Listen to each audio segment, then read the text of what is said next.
Ya, cuando lo estemos volviendo. Es la relación hipotálamo-hipófisis. Es la relación hipotálamo-hipófisis. ¿Muy bien? Ya hemos visto más o menos que para evaluar esta parte de todo nuestro sistema tecnológico de las partes que vamos a comunicación, tenemos que hablar de lo que quiere decir que actúa en un orden determinado, ¿cierto? Hipotálamo, hipófisis y el órgano diana, ¿verdad? Ya estas preguntas las conocemos. ¿De qué manera el hipotálamo regula la hipófisis? Con sus hormonas liberadoras. ¿Verdad? Excepto la neurohipófisis, que le funciona más que todo como un Almacenamiento. ¿Cómo se diría la hipófisis? También ya lo hemos visto. Adenohipófisis, neurohipófisis y una paz intermedia. ¿Qué hormonas libera la hipófisis? La hipófisis también hemos visto, va a determinar de las 5 tipos de células principales que tiene la neurohipófisis y además la neurohipófisis que va a liberar las 2 hormonas que almacena. ¿Por ahí todo bien? Muy bien. Entonces vamos con la relación hipotálamo. Para hablar de la hipófisis tenemos que siempre, cuando hablamos de un órgano, siempre tenemos que dar primero sus características morfológicas. La glándula hipófisis es una glándula pequeñita que se encuentra ¿dónde? Hoy día lo hemos visto, en la silla turca. La silla turca es una excrescencia del hueso esfenóide. Justo en la base del cráneo. Justo en la base del cráneo, ¿no es cierto? Importantísimo porque es extradural. Importantísimo que se encuentra extradural. Más o menos la hipófisis mide menos de 1 centímetro de diámetro y suele pesar igual 1 gramo. Estamos hablando de una glándula muy pero muy pequeña, ¿ya? Que así que dices una resonancia magnética cerebral puede pasar incluso desapercibido. Cuando una resonancia magnética es normal, no se ve o se observa solo líquido cefalorraquídeo a nivel de y tomográficamente no se observa, salvo que haya una lesión grave. ¿Recuerdan que vimos la diferencia entre microadenoma y macroadenoma? Hay macroadenomas que pueden generar lesiones osteolíticas y donde se destruye completamente la silla turca, incluso puede destruir el virus o más allá del esfenoide. Así que esas lesiones sí se pueden observar en una tomografía, ¿cierto? Porque son más groseras. Pero si queremos evaluar netamente la hipófisis, tenemos que realizar una resonancia magnética. La hipófisis se une al tálamo mediante el tallo hipofisiario, también conocido como infundibulum. Y esta pequeña eminencia, este pequeño declive que se observa en este nivel, al cual le reconocen como eminencia media, esta eminencia media va a dar la determinación entre lo que es hipotálamo y lo que es tallo hipofisiario, para que nosotros podamos dar una diferencia, ¿cierto? Un límite. Como nosotros sabemos cuando hablamos de hipotálamo, todavía no hacen la clase de anatomía de hipotálamo, van a hacer su clase de anatomía y lo van a dividir en ¿qué? El tálamo se divide en núcleos. Nos van a dividir en núcleos anteriores, núcleos posteriores, que también se le conoce como el pulmonar del tálamo, núcleos ventrales y núcleos dorsales. Y cada de ellos va a tener una subdivisión que va a tener una función específica. Nosotros hemos visto que el tálamo es un centro integrador, ¿verdad? Así como va a generar liberación de hormonas, también se encontraba en las principales vías sensitivas y motoras, ¿verdad? Porque es un centro integrador. Perfecto. Y acá aparece una estructura muy importante. ¿Qué vendría a ser esta estructura importante? Este es el sistema portal hipofisiario. ¿Por qué tenemos que tener un sistema portal hipofisiario? Para poder nosotros enviar las señales del hipotálamo al hipófisis. Eso quiere decir que la transmisión hormonal es nerviosa o no. No es una transmisión nerviosa. La transmisión para las vías, para los ejes hormonales de la adenihipófisis es mediante el sistema portal. Es decir, las hormonas liberadoras que se producen en el hipotálamo atraviesan un sistema portal que va a estimular la secreción de las hormonas en la adenohipófisis, más no por una vía sináptica, sino netamente arteriovenosa. ¿Muy bien? Muy bien. Ahí ya empezamos a hablar y vamos a dividir la hipófisis, y la hipófisis, que también se le conoce como glándula pituitaria, va a tener una división en dos partes principales. Vamos a tener un lóbulo anterior y vamos a tener un lóbulo posterior. Todo esto dividido por una pars intermedia. Es una región poco vascularizada que no tiene significancia funcional. Es para la división anterior y posterior. La división anterior del lóbulo de la hipófisis también se le conoce como adenohipófisis, mientras que al posterior se le conoce como neurohipófisis. Y esto de acá tiene una relación embriológica. Es por eso que estas dos estructuras tienen un nacimiento, o sea, embriológicamente son distintas. Mientras que la adenohipófisis se desarrolla a partir de ya lo dijimos en el primer turno, a partir de la bolsa de Rathke. La neurohipófisis o el lóbulo posterior es una invaginación del hipotálamo. Por lo tanto, si es una invaginación del hipotálamo, ¿qué tipo de estructura va a haber? Va a haber estructura glial. Va a haber estructura semejante a las estructuras gliales, es decir, sistema nervioso. Mientras que la adenohipófisis, que tiene embriológicamente, viene de la bolsa de Rathke, que es una invaginación de la nasofaringe, va a tener una característica epiteliológica, glandular. ¿Queda claro? Es por eso que existen algunos tumores que nacen por la persistencia de esta bolsa de Rathke. ¿Cómo se llaman? Son los famosos craneofaringiomas. Y los craneofaringiomas, ¿por qué? Porque vienen de la nasofaringe, que se encuentran en el cráneo. Los craneofaringiomas tienen una estructura totalmente diferente a los adenomas. Y ya sabemos que los adenomas son tumores de la misma glándula. ¿Perfecto? No es una persistencia de la bolsa de Rathke. Es diferente. ¿Muy bien? Muy bien. Entonces, vamos a ver. ¿Cuál es la función del lóbulo posterior de neurohipófisis? Almacenamiento de las hormonas. ¿Cuáles hormonas? Dos. ADH y oxitocina. ADH o vasopresina y la oxitocina. Dos hormonas que se generan ¿dónde? En el hipotálamo, y que es así, por vía axonal, se van a almacenar en la neurohipófisis, donde mientras que la función del lóbulo anterior es netamente endocrinológica, es decir, glandular. Su función es producir hormonas. ¿Ya? Muy bien. Quedando claro, esto de acá son las hormonas hipotalámicas que van a regular a la hipófisis anterior. Ojo, hipófisis anterior. Acá tenemos las famosas hormonas, ¿cómo le decimos nosotros? Las hormonas liberadoras. ¿Ya? Tenemos la hormona liberadora de tirotropina, que vendría a ser la que va a controlar la producción de la TSH.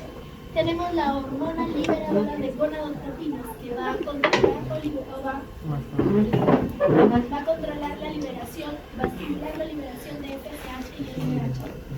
Tenemos la hormona liberadora de corticotropina, que va a estimular la ACTH. Tenemos la hormona liberadora del factor de la hormona de crecimiento, que va a estimular a las células somatotropas. Ojo, acá no dice que va a estimular el aumento de la RH, sino que va a estimular las células somatotropas. A diferencia de lo que decían los otros cuadros, que nos hace pensar que las células somatotropas no solamente dan un tipo de hormona. Ya desde ahí tenemos que darnos cuenta de ello. Y acá está la somatostatina. Esta hormona inhibidora de la hormona de crecimiento, que es la somatostatina, inhibe más bien la hormona de crecimiento. Y tenemos la hormona inhibidora de la prolactina, que inhibe la secreción de la prolactina. Por lo tanto, la prolactina generalmente se encuentra inhibida o estimulada. Inhibida. ¿Y cuándo esta se estimula? En el embarazo o en la lactancia. Por lo tanto, ¿es normal encontrar valores altos de prolactina? tenemos que los valores altos de prolactina. Primero, tenemos los valores altos de prolactina se tienen que encontrar normalmente elevados en la lactancia, pero y va a ser diferente en una mujer en edad fértil y una mujer en edad no fértil. Igualmente, cuando estos valores sobrepasan el 100, cuando tenemos pacientes mujeres en edad fértil con valores de prolactina mayores de 100 que no están dando de lactar, hay que sospechar de algo. ¿Ya? Hay que sospechar de algo. No necesariamente a primera un tumor en la hipófisis, pero puede ser que sí sea un tumor en la hipófisis, así que tenemos que estar atentos. ¿Ya? Y atentos. Muy bien, entonces esas son las 5 hormonas, las 6 hormonas principales hipotalámicas que van a estimular o inhibir la hipófisis. Ojo con las cadenas. ¿Por qué? Porque hablan de las estructuras, hablan de el tamaño de estos tipos de hormonas. Así ven que la hormona liberadora de tirotropina es la más pequeña y siempre la de la hormona de crecimiento y la hormona liberadora de corticotropina son las más grandes. ¿Ya? Miren el número de cadenas. Y esta hormona inhibitoria de prolactina, ¿cuál es? La dopamina, que es una catecolina. Muy bien. Entonces, ¿cómo es que generamos esto? Miren esto, y ya les he dicho a ustedes que vean los esquemas, aprovechen de toda su estructura y para que ustedes nunca lo olviden. ¿Ya? ¿Esta qué vendría a ser? La eminencia media, ¿cierto? Esta es nuestra eminencia media. Y este sistema de acá arteriovenoso es el sistema portal. Que ven que van a ingresar por el tallo, las arterias del tallo meningo-hipofisiario, que son ramas de la arteria carótida interna. El tallo meningo-hipofisiario, una de las ramitas va a entrar a través de esta eminencia media y van a ser parte de lo que es el sistema portal. El sistema portal va a recolectar las hormonas liberadoras del hipotálamo y estas van a llevar las hormonas hacia la adenohipófisis para finalmente estimular la producción en la adenohipófisis. A diferencia de lo que nosotros estamos viendo en la neurohipófisis. ¿Qué son estos?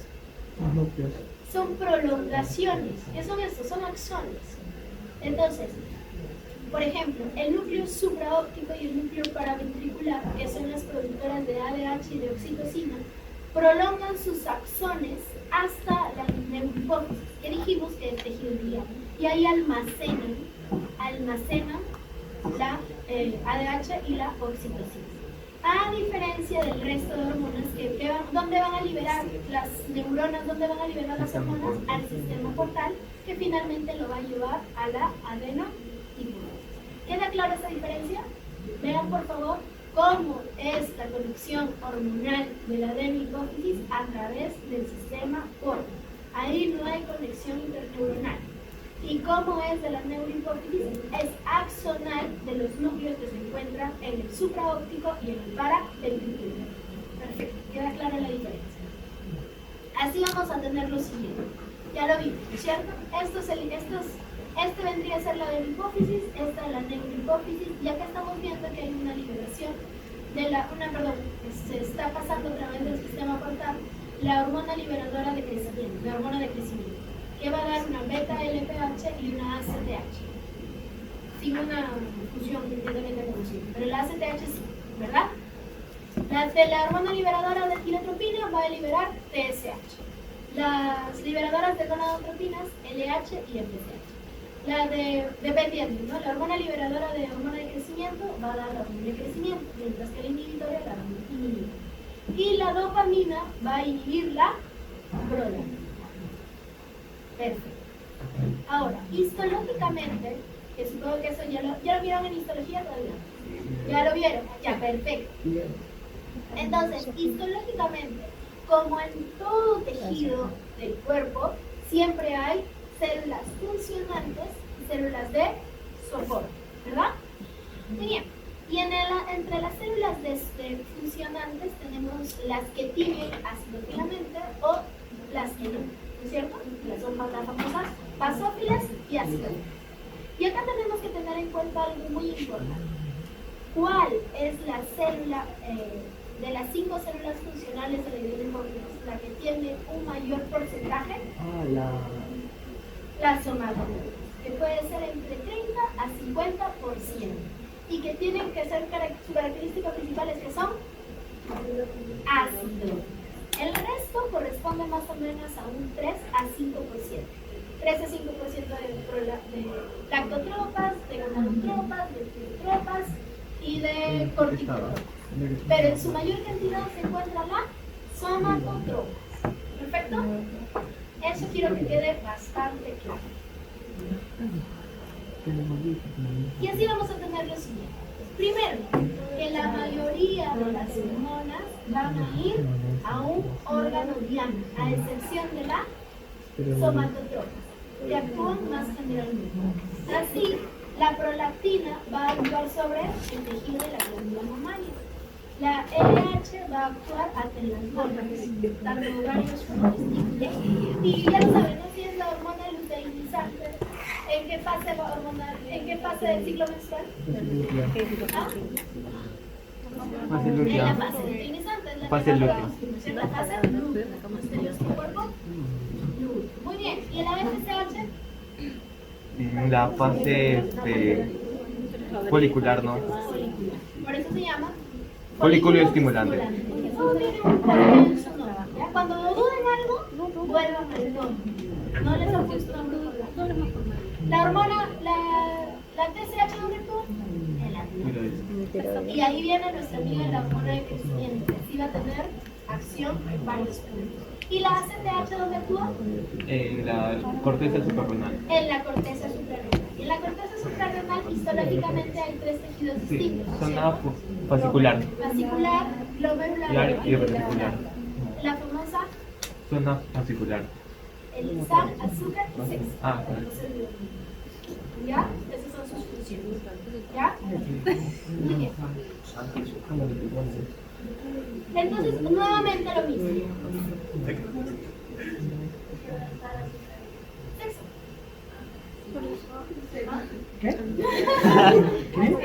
Para que no te olvides, pues, mineralocorticoides al glucocorticoide azúcar y andostrenediona. ¿Cómo es? Andostrenediona, algo así. Sal, azúcar y Cuando qué. ustedes sexo. estudian, siempre relacionan lo que estudian. No se olviden. Luego están. Buena técnica. Exacto. No te vas a olvidar. ¿Ya? Muy bien. Muy bien. Entonces, nuevamente, este es el mismo esquema. Tenemos la glándula pituitaria anterior, también conocido como la hipófisis, que nos va a dar nuestras 5 principales hormonas: prolactina, la LH, la FSH, la corticotropina, la tirotropina y la hormona de crecimiento. La hormona de crecimiento, como ven acá, actúa a todo nivel. Es por eso que a esta se le da un pequeño alcance superior. Y aquí vamos. Este cuadro es muy bonito y es lo que va a ustedes, es lo que ustedes tienen que aprender sí o sí. ¿Qué es? Es el número. Es el número de aminoácidos que tienen las cadenas de las hormonas que van a liberar y qué tipo de hormonas van a liberar. Así tenemos, por ejemplo, la lactotropa dijimos leche, no hay otra cosa. Es muy sencillo. La LH va a actuar en la fase, en el cuerpo lúteo. Vamos a hacer lo que va a dar el inicio a la fase lútea. El folículo estimulante va a ser en los folículos ováricos y también va a ayudar en la espermatogénesis de las testículas. La tirotropa, los tirotropas como la TSH que van a dar hormonas tiroideas, estimular la producción de las hormonas tiroideas. La ACTH va a trabajar en la glándula suprarrenal en las 3 capas que habíamos conversado. Glucocorticoide, mineralocorticoide y también la zona de. Y la hormona del crecimiento, acá es donde tenemos que tener una carga. ¿Cuál es? La hormona de crecimiento va a actuar en la secreción de la insulina tipo 1, el factor de crecimiento de insulina tipo 1. Va a estimular la lipólisis, ojo con la estimulación de la lipólisis.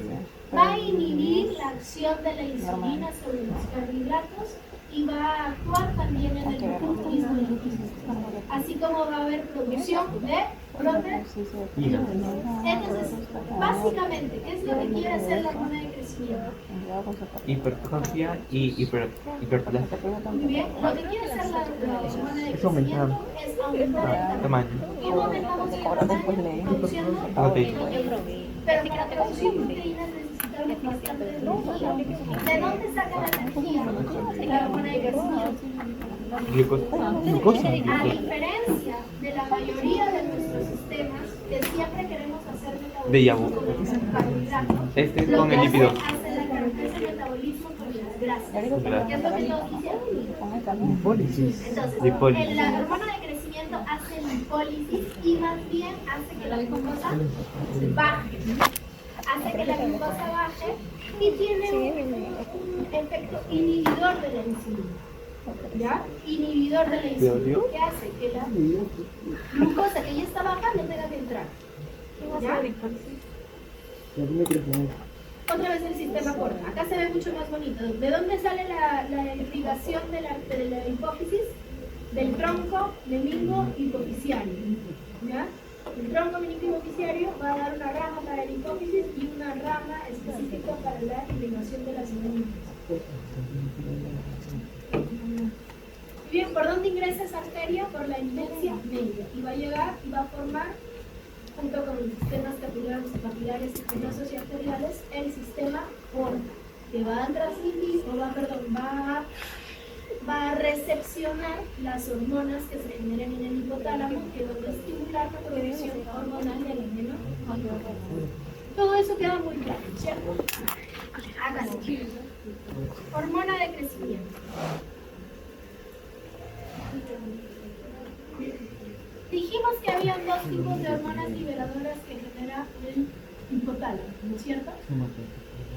Exacto. La somatostatina es negativo inhibitorio para la formación de la hormona de crecimiento y la hormona liberadora de hormona de crecimiento que es positiva su acción.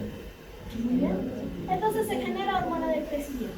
Y esta hormona de crecimiento va a actuar a todo nivel, como lo estamos viendo nosotros. Es importante que veamos esta acción del hígado, del factor de crecimiento de insulina tipo 1. ¿Ya? Porque es importante, porque esto también va a estimular y tiene un tiempo de vida media mayor que la hormona de crecimiento. ¿Ya? Es por eso que ustedes saben que todo esto tiene liberaciones circadianas, o sea, tiene un momento en el que se libera. Su acción no podría permanecer en el tiempo solo si estuviéramos liberando hormona de crecimiento. La función de mantención en el tiempo de la hormona de crecimiento la genera el factor de crecimiento tipo insulina tipo 1. ¿Ya? Porque tiene una vida media más grande, de 20 años. ¿Qué va a estimular en el hueso? Primero, en el hueso va a aumentar la producción y el uso de los aminoácidos. Va a aumentar la síntesis de proteínas. Para nosotros generar aminoácidos vamos a tener que tener la síntesis de DNA y ARN para que nosotros podamos generar más aminoácidos y tener más proteínas. Va a aumentar el colágeno y por lo tanto, haciendo todo eso, lo que vamos a hacer es que haya un aumento del tamaño y del número de las células.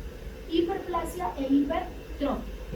En el músculo lo que va a hacer es que va a disminuir la necesidad de glucosa del músculo, pero va a aumentar la necesidad de los aminoácidos y la síntesis de proteínas para aumentar su tamaño. Y a nivel de la grasa va a disminuir el uso de la glucosa, la necesidad de glucosa, y va a aumentar la necesidad de hipólisis.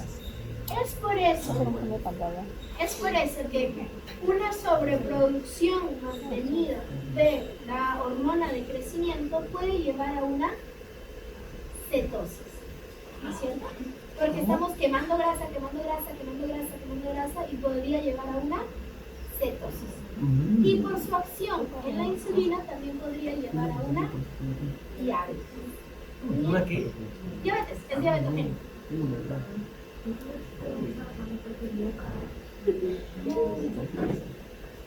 Por lo tanto, ¿qué pasa si ya tenemos mucha producción de proteínas, ya tenemos mucha hiperplasia celular, ya tenemos IGFs aumentadas?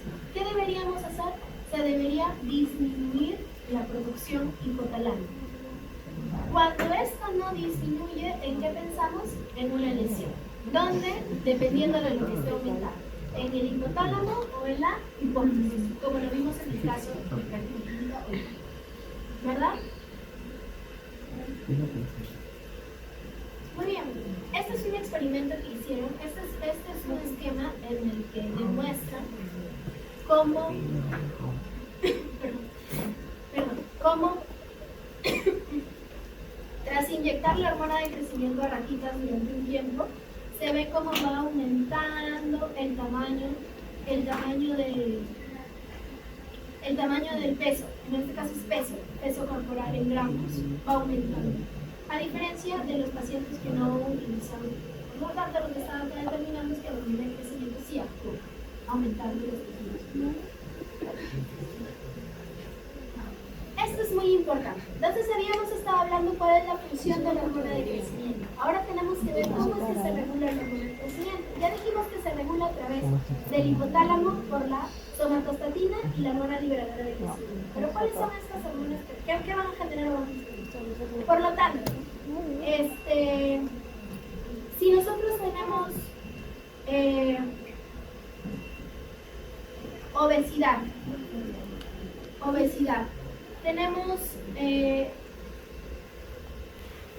un aumento de los niveles de glucosa, tenemos bastante cantidad de ácidos grasos libres en la sangre, tenemos aumento de la somatolina y aumento de la somatostatina, lo que va a hacer es disminuir la hormona de crecimiento.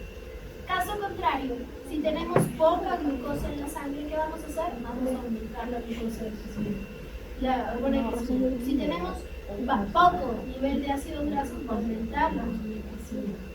Igual, si tenemos pocos aminoácidos, en especial la arginina, perdón, aumentados los aminoácidos, en especial la arginina, vamos a estimular.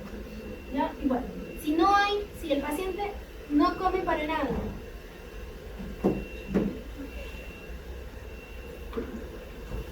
el paciente está en ayunas, también va a aumentar la hormona de crecimiento. El ejercicio, la testosterona, el dormir bien, la grelina y la hormona de crecimiento van a estimular, la hormona liberadora de crecimiento, todos ellos van a estimular la liberación de la hormona de crecimiento. ¿Queda claro hasta ahí? Perfecto. ¿Y por qué es importante entonces este punto? ¿Ustedes saben qué es el huachorco? Es un déficit nutricional, ¿cierto? Los déficits nutricionales pueden ser de dos tipos: un déficit nutricional calórico puramente y un déficit nutricional proteico. ¿Ya? El kwashiorkor es un déficit nutricional proteico. Son pacientes que son desnutridos pero extremos. ¿Y se han dado cuenta cómo son los pacientes desnutridos extremos? ¿Como los anoréxicos? Exacto. Tienen eso es una característica que lo describen bastante en los libros de literatura cuando hablan de pobreza. Los famosos niños panzones. Cuando les gusta leer, siempre dicen, hay muchos niños panzones en la calle. Eso es un déficit proteico. Lo que pasa es que la disminución de las proteínas genera masitis. Y por eso están tan panzones. ¿Y qué pasa si tú tienes un paciente con kwashiorkor? Si tú tienes un paciente con kwashiorkor y le aumentas la carga calórica, o sea, le das comida, ¿tú crees que va a mejorar o no? No. No va a mejorar. ¿Qué necesita este niño? Proteína. Es así como ustedes pueden hacer el símil con la hormona de crecimiento. Cuando un paciente está totalmente, cuando el paciente está en un ayuno excesivo, la hormona de crecimiento se va a estimular. ¿Muy bien? ¿Queda claro? Acá están como. Primero, habíamos dicho que ¿qué factores aumentan la hormona de crecimiento? El ejercicio, el sueño. Por lo tanto, ¿qué se le dice a un niño pequeño? Los niños deben dormir. No es por los... En el sueño aumenta la hormona de crecimiento. Un niño que no duerme es un niño que no duerme. ¿Ya? Un niño que no hace ejercicio es un niño que no va a crecer. Por más que genéticamente pueda hacerlo, si no duerme y no hace ejercicio no come bien, nunca va a crecer. Acuérdense que todo esto es un tema. Todo eso. Estos factores de la hormona liberadora de También es una canción, mole. muy bien, la diferencia con el neuronal hipófisis. Ya, sí es cierto, 100% cierto, como preguntaron hoy día en la práctica, que por ejemplo, el núcleo supraóptico no es exclusivamente el formador de ADH, también tiene un porcentaje de formación de oxitocina, y viceversa con el núcleo paraventricular. ¿Ya? Es una relación, si no me equivoco, 80-20, 90-10. Pero para fines explicativos siempre decimos, ¿qué núcleo produce la vasopresina? Supraóptico. Supraóptico. ¿Y qué núcleo produce la oxitocina? Paraventricular. Paraventricular. Para que no se olviden, la mnemotecnia es PAV. Paraventricular, oxitocina. Entonces el otro es ADH. ¿Queda claro ahí? Muy bien. Perfecto. Otro punto importante entonces en el control es que para la liberación de ADH y la liberación de oxitocina, si bien esto solamente es de almacenamiento, por ejemplo para ADH vamos a poner que ¿qué mide el tálamo? La osmolaridad para la estrés. ¿Qué mide también el contenido de sal para la liberación de ADH? Y para la oxitocina es un tema mucho más mecánico. ¿Dónde funciona la oxitocina? Es para que se libere leche materna. O sea, expulsión. Quiero que me digan, la oxitocina funciona en el músculo. Es para dilatar la vagina. La oxitocina, ¿No? ¿No? ¿No? la dilatación.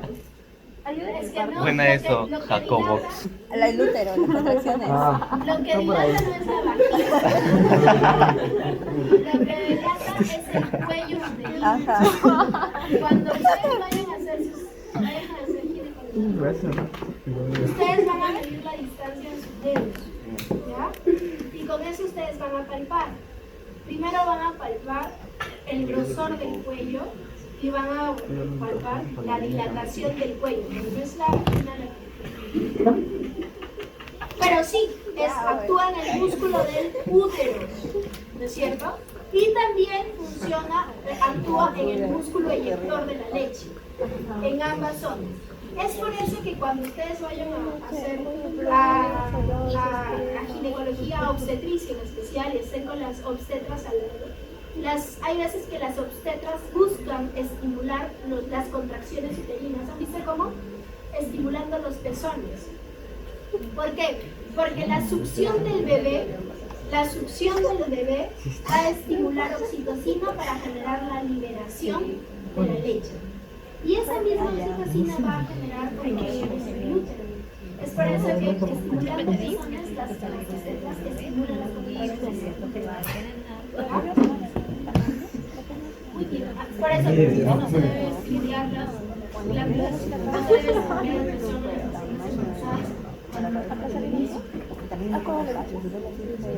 Bien, entonces, ¿qué vienen acá? Aumento del tamaño, ¿esto qué se llama? Prognathismo, aumento supraciliar, aumento de la nariz, aumento de la maxilar. Todos ellos parecen hermanos. Y ese es otro cuadro. No me traes ningún pobre María. Bien, ¿queda claro?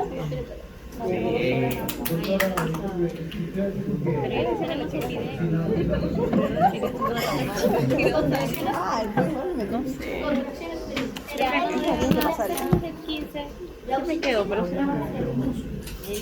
La dilatación del cuello uterino también ¿Ah, sí?